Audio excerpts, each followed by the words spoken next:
What's going on, everybody? Welcome to another edition of Talking Elite Fitness. I'm Sean Woodland, being joined by Lauren Kalil. Lauren, how are you? I'm good, but it's much colder in New York than Arizona, and I hate that for me. And featuring Tommy Marquez. Tommy, what's up? Well, it's 78 degrees and sunny, so Is it 78 there? yep.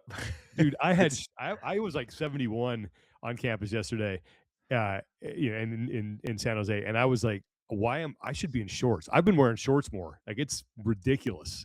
Yeah. Oh, Like, this you is why brats. our cost of living is through the roof, but whatever. I know this is why it's like 5 times what it costs to live Yeah. where you are versus me. I I'm was cold, thinking, but I'm listen, saving money. I was thinking about that because games obviously coming to San Jose, as everybody knows, and I went out to dinner the other night with our good friend Jeff Williams, Hefe Grande, and who does a lot of Red Hat stuff for us. It's a broadcast term, but we went to a restaurant downtown, like within walking distance of the SAP Center, Farmers Union. It's got great food.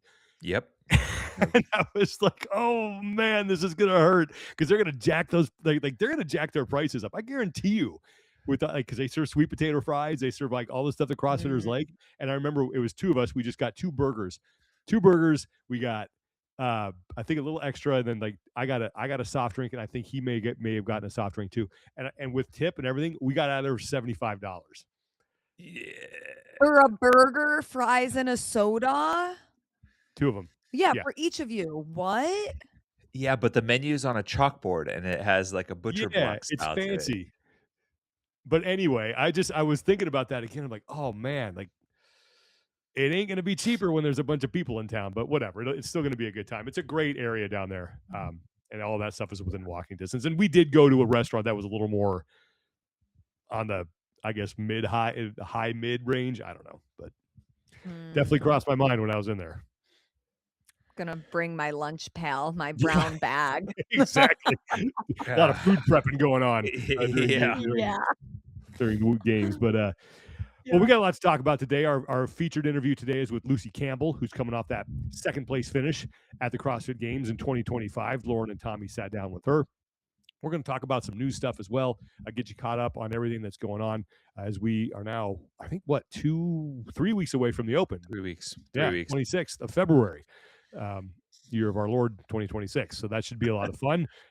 Talk a little bit about what we know about the Open announcement and the matchup and some news around that. But before we do that, we want to thank our sponsor, and that is Thirdzy and their Rest and Recovery Collagen. And right now you can go to thirdzy.com and you can use the code TEF and you will save 20% on your order. Now, they're also kicking off is Thirdzy. Their Self-Care 30 Valentine's promotion starting February 7th, okay? So the sale goes from February 7th to Valentine's Day, okay? You got 30% off all Thirdzy orders over $85, and your TEF code will be uploaded in Collabs to reflect the sale automatically. So that's probably something you guys didn't need to know, but anyway, you use a TEF code, and you're going to get some additional money off your order. So again, the sale runs the 7th through the 14th, okay? And it's going to be extra little savings on your order, 30% off on all Thirdzy orders that are over $85, and you can still use the TEF code. Thirdzy is a fantastic product made by great people. It doesn't have any melatonin in it, so it's not habit forming. Great ingredients like GABA, L-theanine, magnesium that help you calm your central nervous system so you can get to sleep faster, stay asleep longer, recover better while you sleep. And for your masters athletes out there, that's key, that collagen protein. You need that. Or if you've just done a Hyrox race and your knees are hurting, you need to get that collagen protein. So Thirdzy.com, use the code TEF. And remember that Valentine's Day self-care sale starts February 7th, runs through the 14th. 30% off any orders over $85. So before we get into, and let's be honest, like the gift of love is the gift of sleep. More or less. Everybody's a better human when they get better sleep. That is a fact. I know I am. Mm-hmm. Yeah. Okay. Well, Thirdzy.com, the code is TEF. And again, February 7th through the 14th is when that Valentine's sale is going on. But Lauren, you just got back from a Hyrox race. How did that go in Arizona? I survived, so that was cool. I didn't need to walk at all, but honestly, Ooh. like if you do need to walk, that's fine too. It was cool to see how many CrossFitters were there. Like I saw Roderick from Meme for Time. I saw Bickle. I saw Emily Rolfe, Kyra Milligan. Like it was kind of like a half CrossFit party with everybody there, and being in an NFL stadium was super cool, and just a cool way to put probably your CrossFit training to the test, right? Mhm. Because they're all movements that a lot of us do every day in the gym, and it was just overall really I'll put it in air quotes because I would never say running is fun, but a fun time. Yeah, I was going to ask you about the vibe there. I mean, I'm taking it was sold out. These things sell out all the time. Their atmosphere, the way that I would say that the way they make a normal person feel like they're a professional athlete was really well done. Like the MC or one of the MCs is in the tunnel before you go out, and the little hype speech that he gave all of us beforehand, I would have told you before I went on the first run, "Oh my god, maybe this is my sport. Maybe I'm gonna, like, really dedicate training to this." Just the way that they Yeah. make you feel before you go out, and even, like, they have these monitors where every time you do a lap or if you're spectating, you can see, okay, Lauren and her partner Chris are on lap 3, and everybody else that's out there, it shows you what part of the race you're on. And there's also like an app where you can track the athletes if you're not there. And then you get Oh. this full breakdown of your splits for every station after, like logistically and the vibes. Like they've thought of a lot. And Mhm. man, if CrossFit and Hyrox can find a way to somehow collaborate together, because there is so much crossover, I think that would be in both parties' interest. But Mhm. it was a good time. That's great. I'm glad you made it. Yeah, we've got, and we've talked about this before, but we have a high rocks class at our gym, and it is always full. Same. Yeah. And there's cross pollination going on, but there are definitely some people who just go to the high rocks class, and there's some people that, they'll go 2 CrossFit, 1 high rocks, whatever. But people seem to like it. If it wasn't for all that running, I would want to try it right now. I mean, I'm just not physically capable of doing that much running. I hope to be back to 100%. I would like to try one because I think as CrossFitters, we're always like, hey, I wonder if I could do that. I'm a terrible runner. Yeah. I suck at Yeah. running, but I would like to see if I could get through it. And I think what makes it appealing for me is that I want to get through it. Okay, and then can I beat that time? Like we're always trying to do that. So I think that's why it's appealing to CrossFitters. And I have never heard anything bad about the in-person experience. That's why I wanted to get your take on it. Mhm. Yeah. The in-person experience, it felt obviously not what the CrossFit Games feels like, but I think what some of the semifinals feel like for those athletes, I Mhm. think they were able to mimic that for, your everyday athletes. I mean, there were, I think, around 13,000 athletes that came through over the Ooh, course of the 3 to wow. 4 days. Yeah, yeah.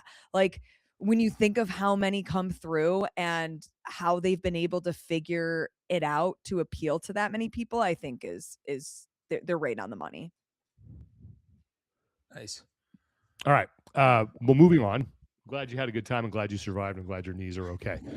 Uh, let's talk about some new stuff. Tommy, as our senior World Fitness Project correspondent, the rule book is out and they made some adjustments. So get us updated on what the latest with that is. Yeah, there was an adjustment that was made primarily around the drug testing policy. It was an outdated old version that was linked to, so they just issued the correction that the link was to the correct version.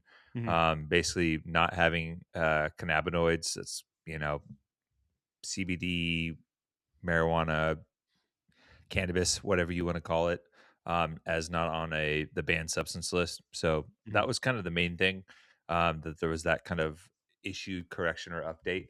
But other than that, the rule book seemed pretty standard to me. Like nothing really stood out as far as like crazy different or adjustments. Mhm. So yeah, Right. that got dropped on Tuesday. So out there, people are gonna be picking it apart for a little bit. Um, got a little bit more time to kind of dive into it as it pertains, but I think there is nothing like crazy different, at least in terms of high level stuff. There are obviously adjustments to the points and how that works, which is important. and something we've discussed before in terms of like accumulation of points over the season, event by event too, which that is definitely different, but it just kind of codifies that a little bit more. Yeah. And speaking of And World then, Fitness Project, oh, sorry, go Mhm. ahead. Oh, you talk about athletes? Yeah, they had the second round of pro card signings. Yeah. So pro card signings, and if you look at some of the pro cards for the men specifically, some of the athletes that were outside of the top 20 got that invite and signed. So Nick Matthew, Luka Jukic, um, Colin Bossard, and that's because a few athletes at the top end declined their pro cards. Um, which we spoke with Lucy Campbell. You'll hear about her decision in Mhm. just a little bit, but I believe Justin Medeiros, Dallin Pepper, Ricky Garrard, I think Jeff Adler have all declined. I believe those are the male declines. Um, a lot of it kind of boiled down to the same stuff, volume of the Mhm. year. I know a lot of athletes were pretty beat up and just kind of made a decision for this year to like be hyper focused on a few things. I know for Ricky, for him, like he feels like he's at the tail end of this window where he can win the CrossFit Mhm. Games. And if you look back at like the last 4 to 5 years, he's always been on the cusp, and it feels like something has kind of tripped him up, or one little thing has been there where it just hasn't quite stacked up for him, whether it's injury as well. So I think for him, he's on the tail end of this window where like I can accomplish this very major goal that I need to be hyper focused on. I think Dallin too, just a little bit of excess volume, and I think he feels like, hey, I'm entering a peak part of my career where I think I can win the games as well, and I need to focus on that. And then also you look at like Justin and Jeff, that just volume was a lot, and they're really trying to like pick and choose where they go and reduce that volume and maybe reassess from there. So I not too surprised by some of these factors that are going into the decision, right? Like one byproduct of us adding, like as a community, having more opportunities is athletes are going to maybe overextend themselves a little bit, or actually find where that limit exists as far as what is too much competition or what their limit is, and maybe pull back a little bit. Yeah. So I think that'll be part of the natural ebb and flow moving forward, as hopefully these opportunities continue to exist, and athletes kind of have to kind of bob and weave as necessary depending on where their career allows. Mhm. Well, this I got the list here. I'll just run through it really fast. This is the second round. This is from the official World Fitness Project release. So it's Tudor Magna, Anil Kai, Jack Farlow, Pat Vellner, Ty Jenkins, Bjorgvin Carl Gudmundsson, Chris Ibarra, Nate Ackerman, Nick Matthew, Colin Bossard, and Luka Jukic. That's the second round. So Mhm. A lot of young guys too. A lot yeah, of the young former teen games champs and games athletes as well that made it in there. So yeah, a big influx of youth, and as well as you got the two old guys and Pat and BK yeah, still holding on. I yep. appreciate it. Well, okay. Well, Gotta love it. let's talk about Pat because he made some news this week with what happened on social media. Like, I'm not. I've never heard of a heart ablation. I know people who have had cardiovascular issues, but I don't know what this is. I mean, anytime it's something with the heart, I think you automatically assume that, oh my God, this is a big deal. And not that it wasn't, but it seemed like this was a minor procedure that he went through and he's going to be fine. Yeah, this is actually I mean, something that. Go ahead. go ahead, Tommy. I was to say this is actually something Marcin Sawyers went through Yeah. and documented not too long ago. So it's a lot more common than people think. It involves the electrical signals impulsing into your heart, and how your heart chambers react and don't react, and ultimately can lead to kind of abnormalities in how their heart is regulated and beats and pumps and fires. And for Pat, it's something that he's had for a while. I think I said it in maybe in one of the either the broadcasts or the shows for WFP, like something just seemed off. Mhm. And you saw him sitting down at times, and he would have these flare ups from his condition. And the heart ablation, they go up through the groin area, and they Mhm. basically like it's almost like soldering your Yeah. heart a little bit, like to make sure that everything's in the right place and operates as it should. Um, yeah, so you hear your heart. You literally are awake while your heart is being burned, Mhm. which is Jeez. kind of nuts. God, If you haven't already, go check out the insane. Buttery Bros episode where they document it All all right. from Marcin. It's pretty wild. Yeah.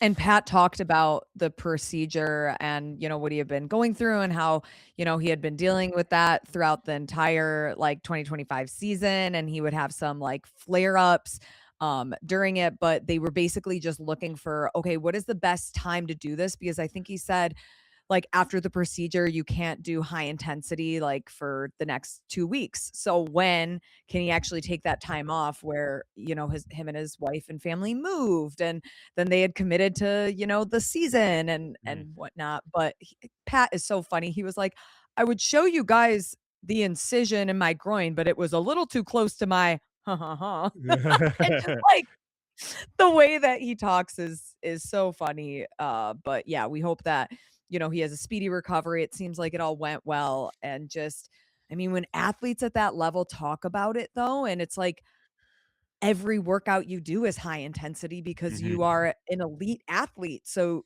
dealing with that, I can't even imagine. So hopefully this is a healthier year for him, and Yeah. and it's just something that he can look as, okay, that was a stepping stone and now we're back to business as usual. And if he was still competitive in many regards, right? Like you obviously have Yeah. your ups and downs, but like there were times where you look at the second tour stop at World Fitness Project where he was right there back in Yeah. the podium, Same with and you're Rogue. like, yeah, same with Rogue, and you're Yeah. like, it reminds me of when Matt Fraser, I think it was after the 2017 games, had knee surgery because he popped his LCL or one of his ligaments in warm Uh-huh. up, and I remember Pat saw him specifically on crutches and was like, I think it was maybe at the Airport. invitational or Oh. something like that, and was like, "Did you have that at the games?" And he's like, "Uh-huh." And they're like, "Ugh, Yep. so we couldn't beat you even with a busted knee." Well, it's kinda like that. Yeah. You may have got me, but it's because I had a heart thing. That's a Right, pretty good right. excuse. Yeah. Yeah. All right. Well, yeah, glad Pat's doing well, and just wanted to get that out there. But before we get into Lucy, let's do our weekly update on open registration. And if you're not already, you can let me fix this so Tommy's not being obstructed here. Can we do that? Oh, okay. There we go. Oh That yeah, works. there you go.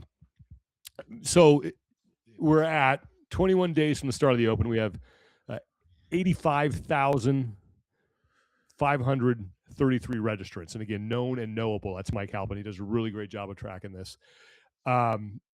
So at the same time last year, we were at just under 60,000.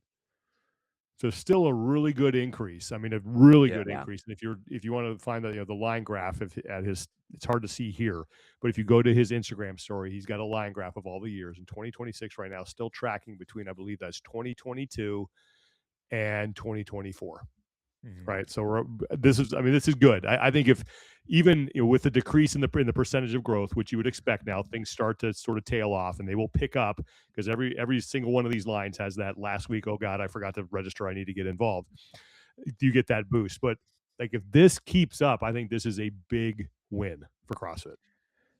Yeah, that's kind of the tale of two stats, right? Like if you've been following along with it, you notice that plus percentage year over year has been slowly ticking down. Where the line graph has kind of been flattening out for this year relative to other years specifically. But then, as always, if you're CrossFit, you're just like, as long as it stays in the plus, Yep. and as long as we get that same wave that we're used to in the back end, like bank on that wave and keep it rolling. Well, and I also think that their CrossFit HQ's media on the CrossFit Games Instagram channel, Yep. to Yep. me, it's noticeably different. Like Yes. the vibe and the voices that they're getting on there and the way that they're editing it. I don't know if they hired somebody new. I don't know if like just the management and like content calendar and structure, but it feels like, I don't know, like people are going to have FOMO. You're getting that feeling and the vibes back. There's So I do want to definitely give been them an appeal kudos to for that. nostalgia. Yeah. Yeah. I agree. Yeah. Well, look, I thought last year with the Open announcements, they got back to doing what those things should do. There was no reason. I think they tried to do too much with those Open announcements. It was always, well, we got to do something different. We have to do something different. And like I always said, why? Like these things work. Everyone knows what the formula is. They love watching them. When you start to do a golden barbell competition, we have 3 workouts that are going to include this one. It's like it's convoluted. It's confusing. people want to know what the workout is. They want to watch really good athletes throw down, right? That's what they want. Yeah. And that's exactly what those open announcements gave them. And I think they've picked that momentum back up. And yeah, looking forward to what they do this year. I mean, we already know the participants for week 1 at Moffett Field. It's going to be Hatfield, Hopper, Mertens, and Dallin Pepper. Like the 4 of them at the same time. Then they're going to have 4 airmen going after that. Like, I think I remember, and I've said this a bunch of times on this show, I remember the first time, it was in 2014, I think it was here in San Jose, it was at the old NC Fit off of 101, where it was, hey, we're going to have some athletes from the gym do this after the big name athletes. I was like, oh man, I don't know. Like, I don't know if that's going to work. And I just because I didn't know if like people would want to watch that. And I think it did really well. And I think it was a really cool thing for the community to see, because it gave you a very realistic idea of like how hard these workouts are, because you tend to get a very skewed idea of what's possible when you watch, the pros do it. You're like, oh yeah, okay, I'll be a little slower than that, but maybe, and then you actually do the workout. You're like, oh God, Is that the China Cho one? That was China Cho and Emily Abbott, right? I thought that was great. Yep. And so I like that addition to it. Yeah. But yeah, just it also tapped into what made Roe versus Boz great, right? Yeah. It was like friends throwing down, and we got to see a little bit more of like a reality check, I guess. Yeah. No, they're fun. I think they've gotten back to like, this is something that has always worked. It's a formula we don't need to change. Let's just right down the middle, give the people what they want, and everyone's happy. We don't need more. We just need better. So. Yeah, for sure. All right. Well, let's get into our conversation, the conversation that Tommy and Lauren had with Lucy Campbell. Of course, she's coming off a fantastic season that saw her finish second at the CrossFit Games. And remember, this is coming on the heels of her not even knowing if she was going to be able to compete again, with all the wrist problems and all the, the issues that she faced, and all the different doctors and the different surgeries and all the stuff that she had to go do to get to this point. I think it was just a win for her to be competing. And then she goes and finishes second. And now she has looking to build on that momentum here in 2026. So here is the conversation that Tommy and Lauren had with Lucy Campbell. All right. We are joined now by our guest this week, athlete extraordinaire, and I would say one of the best stories in recent history in the competitive fitness and CrossFit space. It is the UK's Lucy Campbell. Lucy, how are you doing? Yeah, good. Thank you. Thanks for having me on. So we've been trying to arrange this for a little while, and the life's been a little hectic. What's the status of life and things, all things Lucy Campbell at this point in time? Yeah, just chaos, to be honest. I am mid-move. So I am moving about an hour south of where I was in Nottingham, and moving in with my boyfriend. So that's been fun, trying to get used to each other's sort of things. And yeah, I've sort of started work at my new gym, but I'm still finishing off a couple of shifts at my old gym. So I'm sort of back and forth here and there. Yeah, so it's been chaotic, but it's fine. It's fine. It's happening. Yep. What has been the hardest part of transitioning into living with somebody and having them in your space and yours and their, like, who loads the dishwasher, who unloads and has to reload it because it was done wrong? Like, give us the tea. Yeah. Well, I'm lucky that Harry's quite tidy. So like that sort of stuff, it's probably me that's getting on his nerves a bit more than I guess what would be typically the stereotype. But it's stuff we're trying to work out, like whose stuff are we keeping, like what do we keep. So like I've discovered that I'm quite picky about like cutlery. So like, really rubbish, cheap cutlery that is literally just like a stick, and like it hurts your hands when you like try and cut and stuff. Harry's got a lot of that stuff and I will not use it. So I'm sort of gradually trying to put it all in a charity shop box. And I think the other thing is like heating practices. Like when do we have the heating on? He's a bit more maybe stingy with that sort of stuff than I am. And so, yeah, we'll see. We've not got like, we're a week in, so we've not got like heating bills or anything like that back yet. So yeah, we'll find out. I think every couple listening to this will immediately start nodding their head when they hear the heating issue, because that is a battle that will be waged till the end of time. Yeah. Different internal body temperatures, different approaches, and it's a constant jousting match for sure. So Yeah. it's Okay, great. Lucy, so then what's your perfect temperature? What do you like to have the thermostat at? I don't even know a number. Tommy's but, gone. He's like- Tommy's just gone. He doesn't want to be part of the conversation. There we go. Honestly, so like for me, if it's normal room temperature, I'm fine. Like 21 degrees, this is obviously Celsius in the UK. That's normal room temperature. I'm fine. It'll be like 17, and Harry's like, "It's 17. That's so warm." And I'm like, "No, that's actually cold. Like that is not a normal temperature for a room." So I think I just, I don't expect to be sitting here in a t-shirt and shorts all the time, but like, I also don't want to have to wear a blanket around the house. So, 17's cold. I mean, I 17 run is hot. cold. Yeah, but for all of our US based people, that's about 62.6 degrees Fahrenheit. So yeah, that's Lauren's wrapped up in double blankets in that situation. Yeah. But as far I'm as still with a blanket, and my house is 68 degrees Fahrenheit. So Oh, I have a blanket here. yep. yeah. Well, it is 74 and sunny here in California, so I can't really complain. We can't all be Tommy. But switching over to the competitive side of things, Lucy, kind of looking back at the year that was 2025, I would say a pretty remarkable "quote unquote" comeback season for you. Have you had enough time to fully reflect and let the gravity of all that set in? And if so, what are some things that really stand out?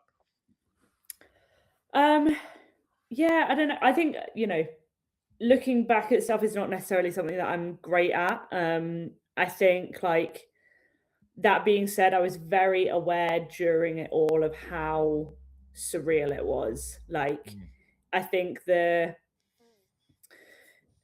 even just getting used to the fact that it was starting to feel like at any competition that I was at, I was I guess a relevant discussion for a podium. Like that was something that was very new for me. Because like 2016 I was not anywhere really in comparison. I came fourth at Wadapalooza, and then that was probably the closest that I got. And so I think just, having my name sort of talked about a lot more was definitely something that I was having to get used to. But I think like overall, that was actually one of the things that I am most proud of in the season, is that like it didn't really matter the programming on the whole. I was there or thereabouts, and I weirdly, even with that, still don't see myself as a person who is above the programming yet. Like I just see the weaknesses, I just see the stuff that I have to work on and stuff like that. So I don't necessarily, I think, fully acknowledge a lot of the time the amount that the strengths have actually gone up, because I'm always just focusing on what I need to get better at.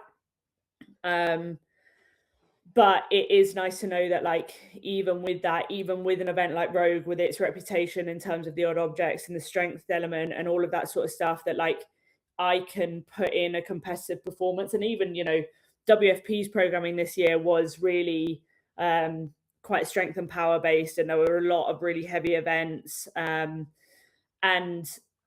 so even with that, like I managed to finish in fourth. And so yeah, I think that's definitely been one of the biggest takeaways, that I think as I've come back, I'm realizing that I am more of a well-rounded athlete than what I was before I had the injury. Yeah, and I guess the net on that then, where's the difference then fitness wise? Because I think a lot of people assume that if you have to step away to injury, your time is primarily focused on getting that right. I think maybe the average person probably doesn't necessarily think that time away for injury equals incredible fitness gains, right? They assume that maybe when you come back, there's going to be a little bit of a loading period, and that wasn't the case. You came back and you won right away.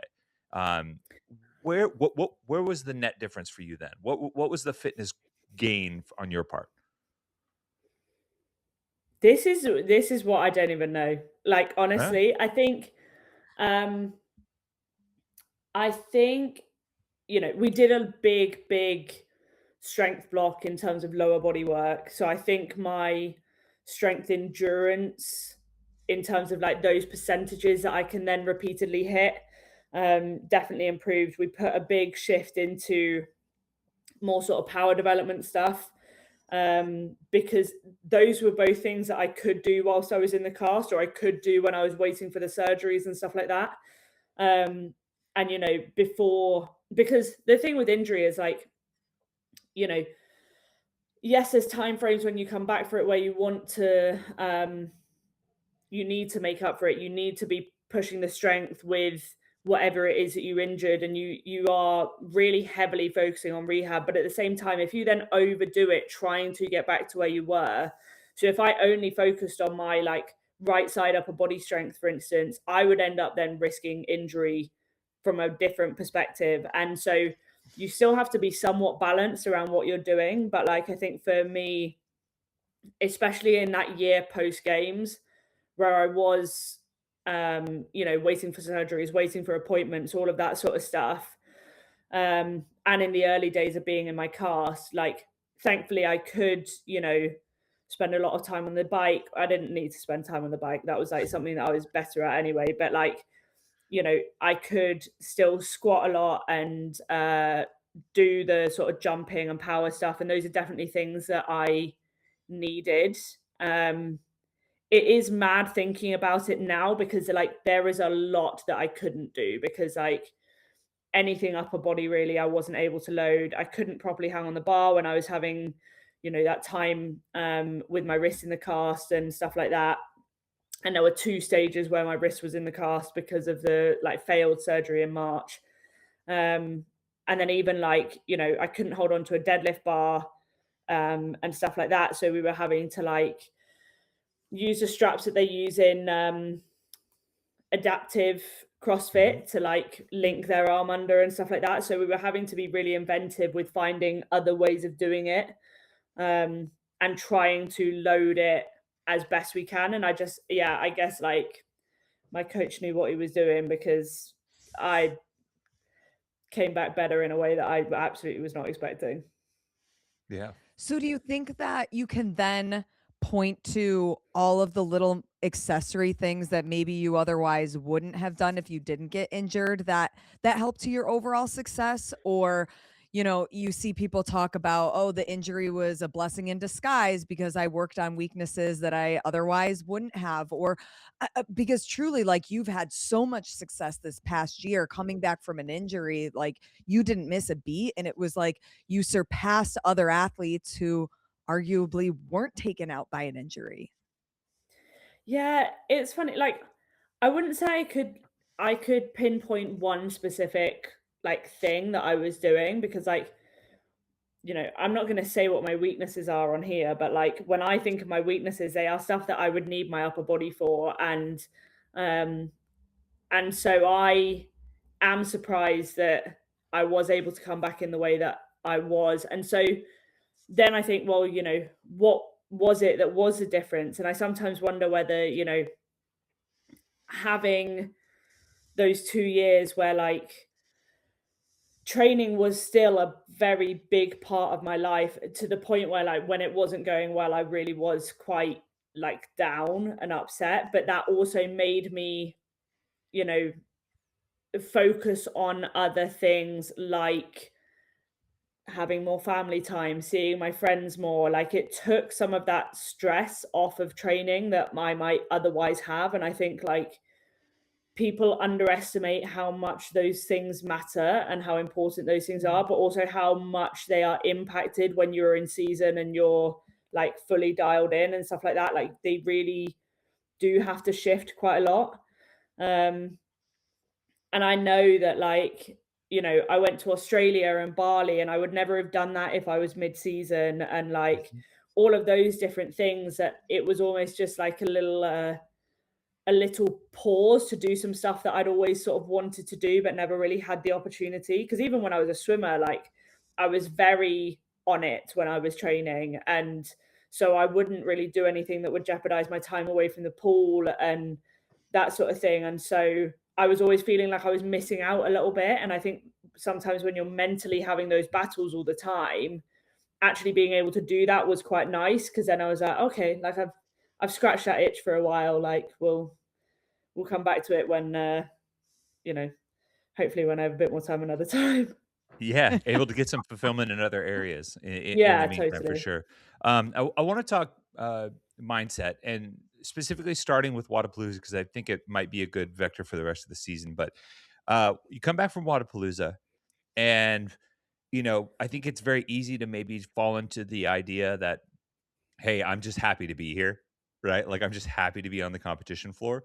But then suddenly you're thrust into a position where you're dueling it out with, easily number one or number two in the sport, on any given year. Where was the shift, and did it happen in that in particular, from going from gratitude specifically to being, oh, I got to be in attack mode now. I can't just be happy to be here. I have to be Lucy the athlete again. Yeah, I mean, I still feel like I'm just happy to be here at some point in some ways. Like I Yeah. think I was very close to like not being able to do this again. And so I don't ever want to get back to not feeling thankful that I'm able to be back competing. But that being said, like I also know that for me to walk away from competitions and feel like I'm happy with myself and how I've done and like fully get the most out of the experience, I need to go and do my absolute best, because I'll be annoyed to feel like I've gone to a comp and just been happy to be there. So for me, being happy to be there is also tied to wanting to perform to the capabilities that I have trained for and worked for, and know that I have. And me feeling happy to be there now just feels like it's almost not that like pressure cooker environment, because I know at the end of the day, like if I don't get the outcome that I want, that I'll be okay. And that just like I think it's that sort of freedom sometimes now that makes me a little bit I guess audacious with some of my decisions, a little bit bolder with some of my decisions, and I'm like I'm a bit less tentative to sort of take those risks. I still get nervous about taking the risks, but I'm also like, you know what, if it pays off, this could be amazing. If it doesn't pay off, then it doesn't pay off, and that's absolutely fine. Like at least you tried. So yeah, I think it actually has just given me a bit more freedom. Yeah, no, exactly. But then when you see, you started off last season winning Wadapalooza kind of unexpectedly for yourself, now doing Wadapalooza this season, as I think that would be, the first in-person competition of the season. I know it's during the open and everything, but does that complicate things for you when it comes to mindset, the way you prepare, because you won it last year and almost wanting to have that feeling of winning again?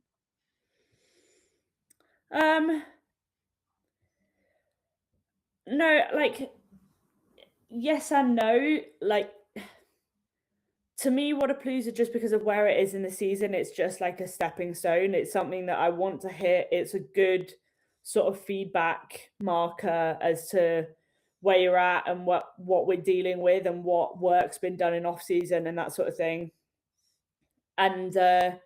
And also it's just good to practice competition before the really serious stuff hits.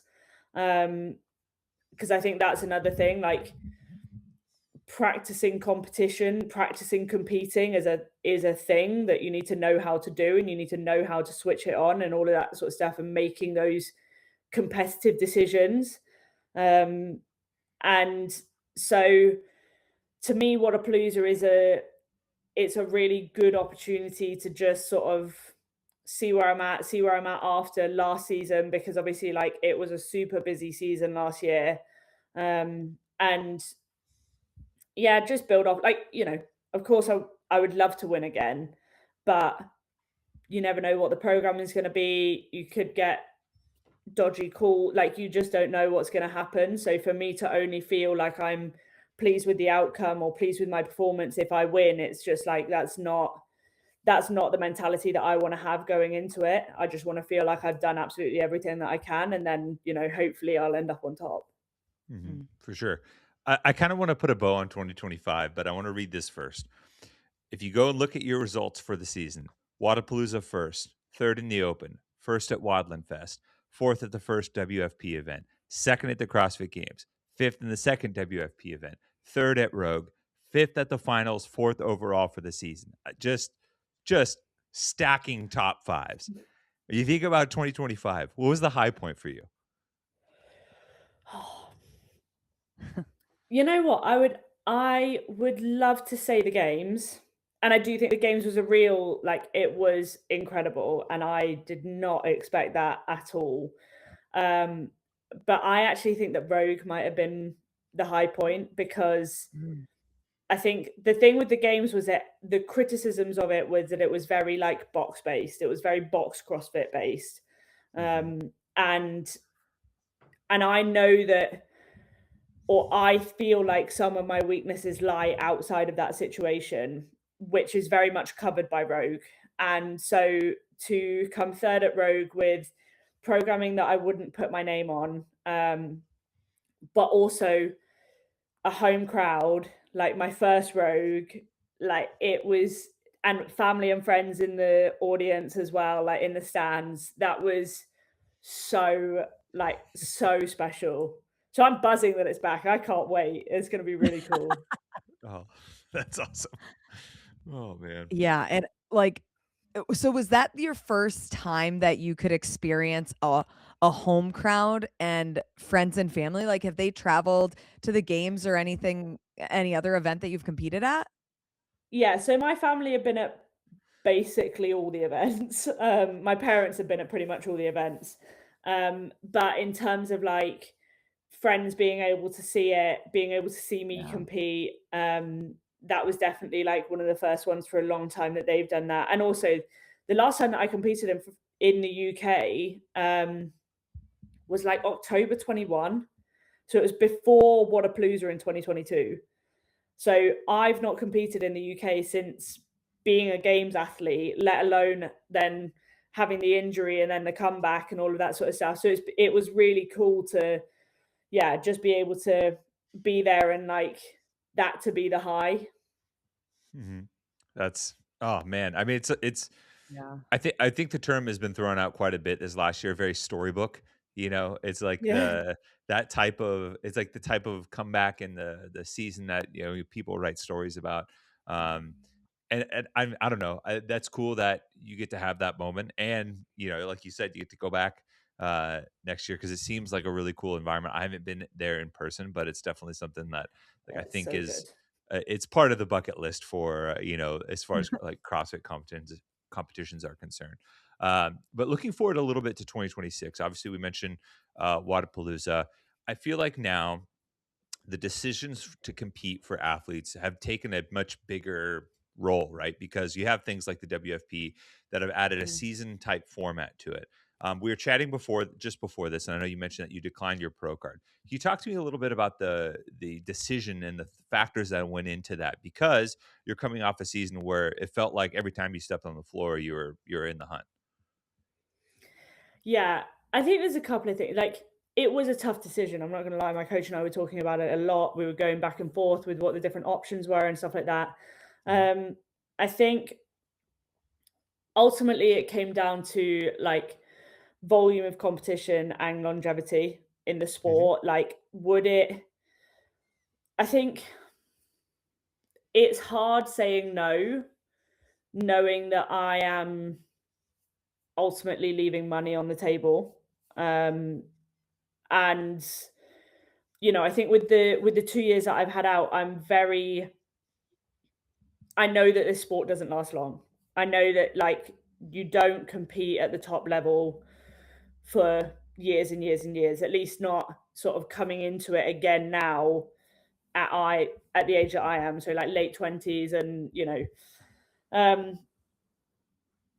and I think so that was hard, knowing that like when I win money at these comps, a lot of it doesn't go on a flashy lifestyle. It goes on like my pension fund and stuff like this. It's not glamorous. And so for me, it's hard to sort of see that. And at the same time, like they were really good competitions, and it's a good opportunity. And I do like the season structure. I think the downside to it is that by signing up to that one thing, you are committing to 3 dates across the diary. And so when we're talking about managing overall load in competition, like you either do the games and WFP and you don't do anything else, or you maybe do the games and off-season, or WFP and off-season events. And it does have to, like, I wouldn't be able to compete the amount that I did last year for season after season after season. And so there were lots of different sort of factors that came into that, because it's like, if we can squeeze out another like 2-3 years because we've been sensible this year, is that a better decision? Does that even, secondarily to that, become a better decision financially because you can keep competing for a bit longer? But also I think, for me, staying mentally fresh is also a big part of it. Like I knew when my swimming career was done, because I just didn't care about competing anymore. I didn't get nervous. I didn't get the adrenaline rush. And I know that like those are things that help me to stay dialed in, and those are things that help me to turn on the switch when I do need to compete. And I don't want to compete so much that I can just turn up and do it. Like I want competition to feel special. I want to feel the nerves when I go into competitions.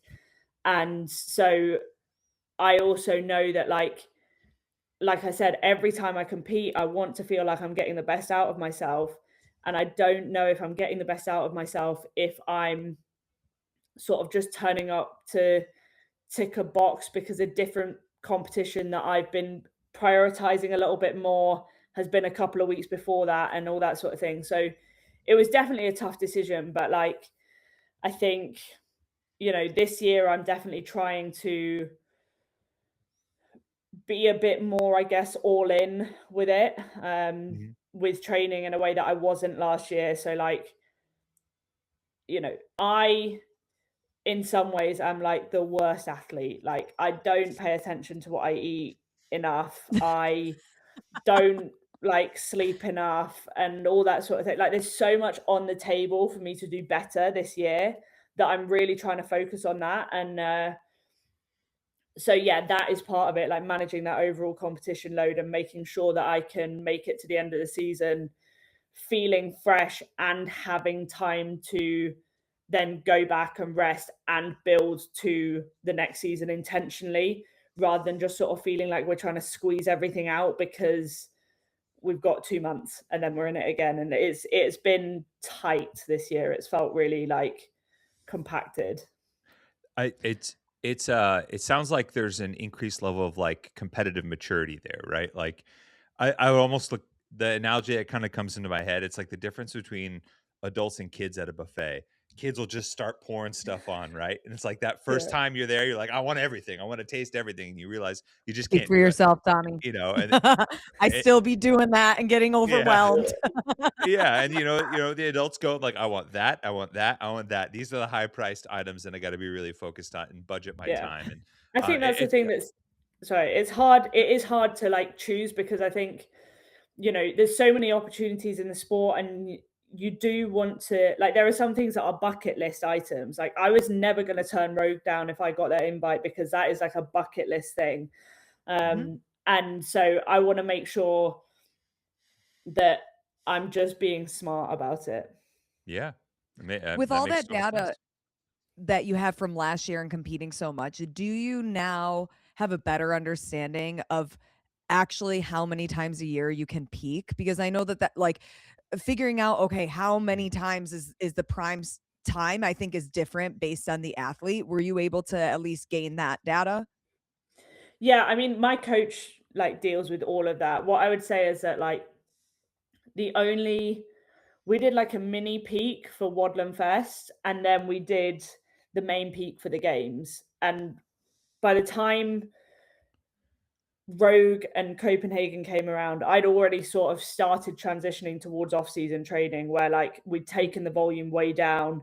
We were doing more positional stuff and trying to get the body to feel a bit better and all of that sort of stuff. So my coach is very on it with all of that sort of thing. And I just, if he says that we can only do this variation or that variation of what the season would look like, then I'm like, okay, we choose between those two options. And if he says we can't, we definitely don't try and peak for every time I compete, but like, Sure. you know, you have to sort of pick and choose, and he worries about that. It's good. It's good trusting your coach and a good working relationship, right? You got to focus on what you can focus on. And I guess now in this second iteration, because I don't think we can call it a comeback tour, you're here, you're one of the top athletes in the sport, and you know, you're entering this season now with I would seems like a refreshed perspective, right, on what's possible for yourself. Is there anything in particular that you're really excited to showcase as this like next evolution of you being an athlete? Sorry. I don't know. I think like, you know, people have spoken a lot about my sort of mentality and stuff like that. I do think that I'm a game day player. Like, and I don't mean by that I like just traipse my way through training, because there are a couple of people at swimming who just sort of got by in the sessions and then would somehow PB by 10 seconds when they hit the pool. But like, I can figure stuff out, and I trust myself to be able to do that now in a way that I didn't do before. And so, you know, I'm looking forward to being able to like show people that I will never count myself out. Like, I will always see that there is a possibility, and you know, like, it's, you know, the last day at Rogue is a sort of testament to that sort of mentality. Even the last event really at WFP, like, that was a fun finish. I just love the race of it. I think that's the thing. Like, I want people to see that I love the competition elements. And I think that's it really. Like, you don't know what's going to happen this season. You don't know what condition people are going to show up in. And so for me, it's like, I want people to appreciate the way that I compete, and take what they can from that, I guess. Yeah, I was going to say, because the one thing that has stood out in multiple events across the season is like there is a little bit of in-game killer instinct that we've seen from you, particularly in some of the longer ones where you can kind of check and see where everyone's at. At WFP, that was the case. Where, like, I think it was Amy, you two were kind of battling out on the endurance one at the Project One event. Yeah, and there was kind of a moment where you were like, "Ooh, okay, I can. This is my chance to try and bury someone." And can you feel that switch? Is that a conscious thing? Because I know some athletes are like, I blacked out. I don't know what happened. You know, and others are very specific like that. Yeah, no, I'm definitely like aware of that a lot of the time. I'll sort of, you want to look for the opportunities, but you don't want to look too early for those opportunities. And I knew in that Project One event, like, where it was roughly that I wanted to make the mark. I think, to be fair, so I don't know how much like you guys could see. I know that the drone footage and stuff like that was quite cool, but on like the out and back, the like brute coaches and stuff like that were on the left-hand side, and they were cheering Amy, and you could hear what they were saying to her. And as we were coming in for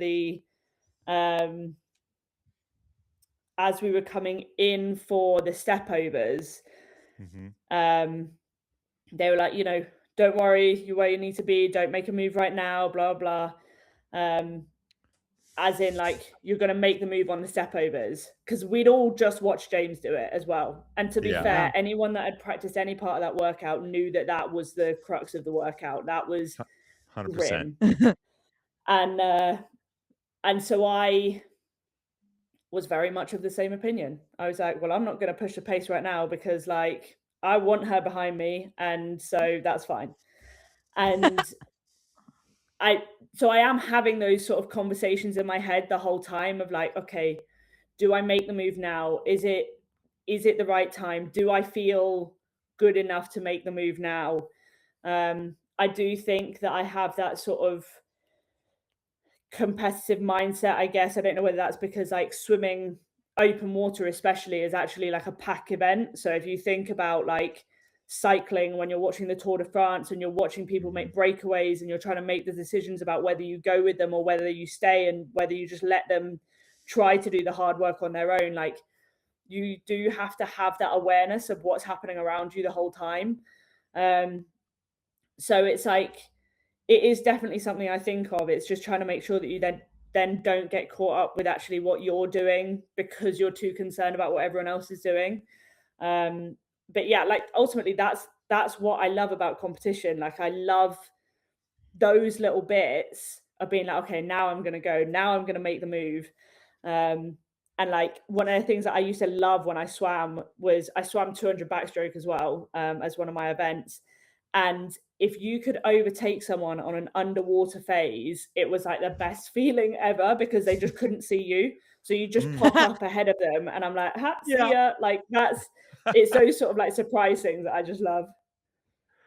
I like that. There's a little bit of I don't know, it's healthy selfishness, and like wanting to like twist the knife a little bit. Like that's the mental like killer instinct edge that you got to have, and I dig it. Yeah. No, it's fun. So then it's just competition is all fun. Mm-hmm. Have you been able to then set the goal for yourself that winning the CrossFit Games could be a realistic goal now? Are you even thinking that far ahead? Like, where's your mind around that, I guess? I'm aware that it's a possibility, but I also have a very healthy respect for my competitors to the point where I'm like, this is not something that I'm going to go in assuming that will happen. I'm not even going to assume that I'm going to stand on the podium again. Like, you have to work with that mentality, because if I was to go in thinking like, of course I'm going to win the games because the only person that beat me last year was Tia and she's not here, like that would not end well for me. So I think like that little bit of like healthy fear with the carrot dangled of like, well, it might happen. Is keeping me on my toes. Let's just say that. Yeah. Mm-hmm. And it's a good way kind to of be, though. Extrapolating out from that a little bit then, because you mentioned some bucket list items. Obviously, Rogues is one of them. You got to have that moment. What would you say is still left on the Lucy Campbell athlete career bucket list? I mean, I don't know how much my coach agrees with this, but like the SoCal Wodapalooza format, I think is really fun. Mm-hmm. Yeah. I do think that they changed it this year, so the athletes had way more work to do than they did last year. That was definitely a tougher weekend than last year's. But I just like the whole idea of like the Team World versus North America. So I think that would be a fun one. Honestly, I think, an open announcement one day would be epic. You never know. Those decisions are completely subjective. But yeah, I think there's a few, like, being on Road to the Games, that was another one that I was like, that's cool. Because like that was one of the ways that I got into CrossFit, by watching the Road to the Games documentaries and stuff like that. I think there was a lot, let's just put it this way, there was a lot that was achieved this year that was very much sort of bucket list. Like, I'm looking forward to the Games documentary coming out and stuff like that. And like in 2022, I was very much just a background figure. Whereas this year, like, I was one of the people interviewed, and that's also something that was really cool. I sobbed like an absolute baby, so that's going to be hilarious to watch. But but little teaser right there. Yeah, I'm getting chills just thinking about that, and just how many spots in your bingo card got filled in 2025. Yeah. It was a good year for Lucy. Yeah, big time, big time. It was really cool. That's awesome. Well, that was my last question, and I think that's a good high to end on, if you will, Lucy. We really appreciate you coming on. Always great to catch up with you. Always great checking in with you and seeing the amazing things that you've been able to do in the process of this. No longer comeback now, just the next chapter in your story. So, best of luck at Wadapalooza in a few weeks as we get close to the season, and that we'll be rooting for you along the way. Yeah, thanks, guys. Good luck, Lucy. Big thanks to Lucy Campbell for doing that. So let's talk about this, the thermostat thing, because that is going to be a lifelong issue. I'm not sure. For me, it always depends on the season. If you're in the summer, you got to set a little higher. You're constantly running your AC, and you don't want to pay that bill. If you're in the winter, if it's in like winter time where I don't need to cool things off, 68 doesn't move. Stays right at 68. Okay, so then in the other season, what does your thermostat go to? Summertime at night when it's easier to cool off, I'll crank it down to maybe 70. Because we get 100-degree weather here, so it's like a lot. If you're running that during the day, if I'm not home, it's around like 77, 78. And when I come home, it goes down to like 74, 73. Oh, wow. I guess Yeah. I don't know what it's like to live in a warm weathered climate Mhm. because mine doesn't change based on the season. I feel like my house is always like I set it to 68 or 69. All right. Sometimes at night I'll set it to 65 just because my room runs hot anyways. But in the summer, oh my God, 77? But when I'm sleeping at night, see, this is the thing. Like growing up, like I think my parents thought the AC, like if you turned it on, it was going to release like demons into the house. Like we never did that. It was open a window, let's get a cross breeze, and it's literally 80 degrees outside. I was like, Yeah, there's no breeze. I'm not. So I got in the habit. I had a box fan that I put like a foot from my bed and cranked it on high, and I just have to try to. It was so hot in my room, so I swore to God when I got my own place, I'm like, I'm paying the bill. Yeah. I'm not going overboard, but I'm turning the air on so I can sleep. Because let's be honest, you want it a little crispy in the room when you sleep, Oh. Yeah. And I sleep hot anyway. Like I'm a furnace. Same. I need a muy caliente, Tommy Marquez. So I have to crank that thing up and cool it down. All right. Yeah, I'm with you on that.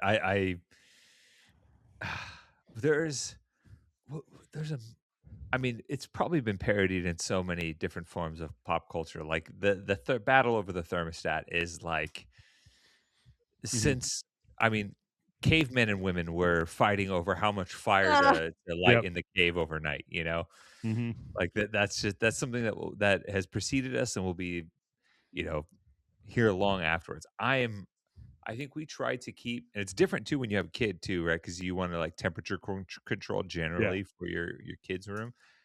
I don't mind it getting much colder at night. Like if it drops down to like 63 in the room, 62, we're like, oh, that's great. But during the day, 68.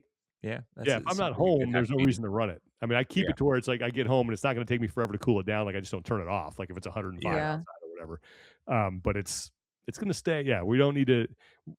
I'll pay it, but I'm not paying that much. I'm going to pay it at night when I really need it to sleep. So, okay.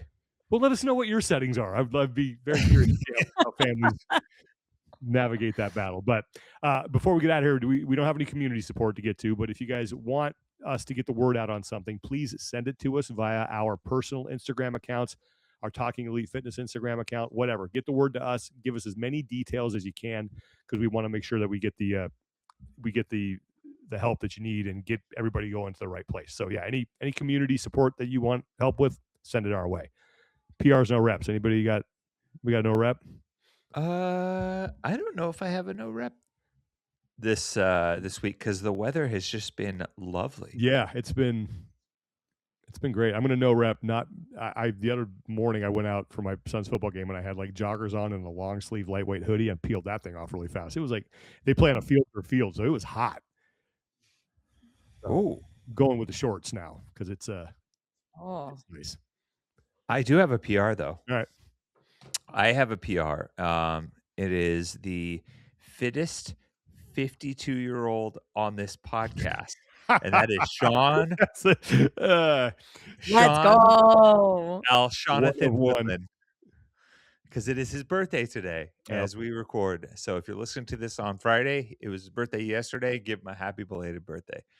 Thanks. You're also the only 52-year-old on this podcast. I am the so- only one in this Yeah, podcast. still. Yeah, just another birthday. I'm at the point. I'm like, whatever. Who cares? You know what? Here's the thing.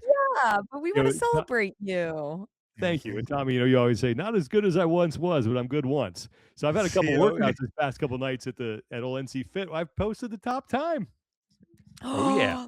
Let's go. Just saying, going RX.